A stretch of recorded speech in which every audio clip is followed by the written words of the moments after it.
Since moving to Squamish, BC, I've taken lots of pictures and video of the iconic Stawamus Chief. You've probably seen some of them right here on the Weather Network. Well, today, instead of just taking pictures of this beautiful rock face, we are actually going to hike it. The Stawamus Chief is one of the largest granite monoliths in the world. It's known for rock climbing, camping, and of course hiking, and it happens to be one of my favorite hikes in all of British Columbia.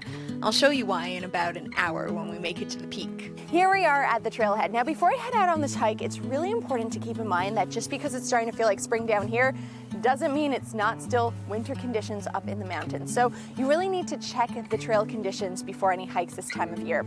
Also, make sure you trip plan. Let someone know where you're going, what time you expect to be back to be extra safe. Let's get going.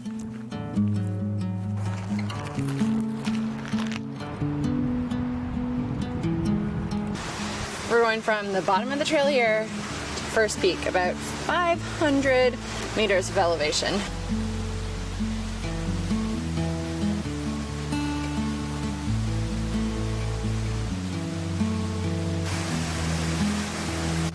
You definitely don't really have time to ease into this hike. It starts off with some pretty steep stairs off the bat.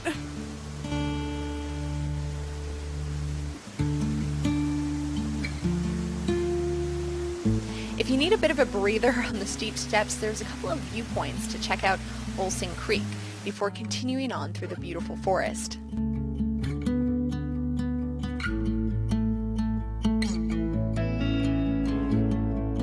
A few things that I love about this hike is that it's well marked. You just follow the orange posts. It's also dog friendly, so you can bring your four-legged hiking buddy.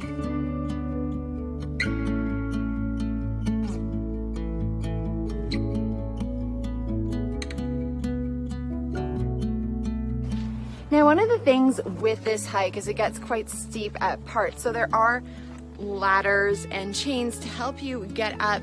But of course, COVID right now, so I did bring hand sanitizer with me for this hike. Probably a good idea to have some of that on hand.